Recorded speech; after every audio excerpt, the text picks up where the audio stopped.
اعوذ باللہ من الشیطان الرجیم بسم اللہ الرحمن الرحیم السلام علیکم ورحمۃ اللہ وبرکاتہ۔ محترم سامعین، عید الفطر کی نماز کا مکمل طریقہ پیش خدمت ہے۔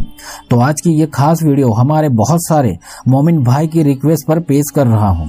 ہمارے فیس بک پیج پر انہوں نے ریکویسٹ کی کہ آپ عید الفطر کی نماز کا مکمل طریقہ اور اس کی نیت کیسے کی جاتی ہے وہ بتائیں۔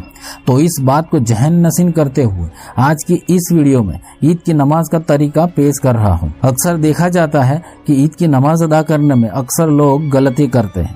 میں آپ کو عید الفطر کی نماز کی نیت کیسے کی جاتی ہے وہ بھی بتاؤں گا، اور اس نماز کے تعلق سے کچھ سوال جواب ہیں وہ بھی اس ویڈیو میں کلیئر کروں گا۔ تو آئیے عید الفطر کی نماز کا مکمل طریقہ سماعت فرما لیتے ہیں۔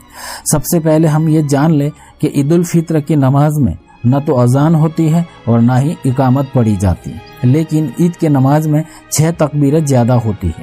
3 تکبیر پہلی رکعت کے درمیان ثنا پڑھنے کے بعد ہوتی ہے، اور 3 تکبیر دوسری رکعت میں رکوع میں جانے سے پہلے ہوتی ہے، اور عید کی نماز میں خطبہ نماز کے بعد پڑھا جاتا ہے، جبکہ جمعہ کی نماز میں نماز کے پہلے ہوتا ہے۔ تو آج میں آپ کو عید کی نماز کا طریقہ سٹیپ بائی سٹیپ بتا رہا ہوں۔ آپ سب سے گزارش ہے کہ اسے دھیان سے دیکھیں اور سمجھے تاکہ کچھ بھی چھوٹ نہ پائے۔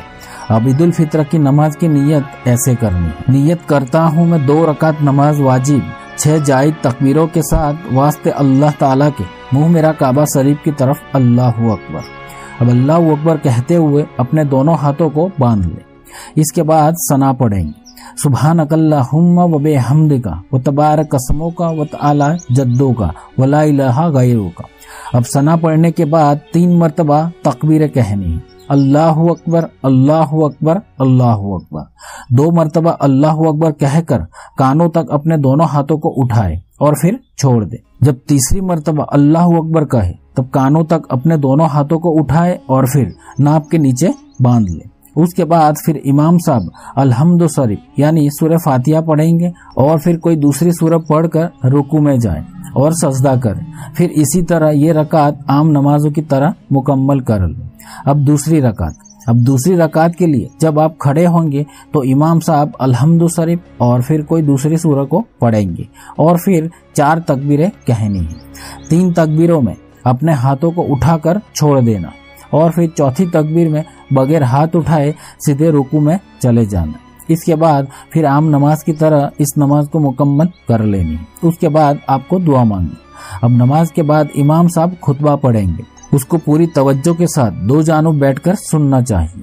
تو یہ ہوئی عید الفطر کی نماز کا مکمل طریقہ۔ اب اس نماز کو لے کر کچھ سوالات ہیں تو اس کا جواب بھی سن لیں۔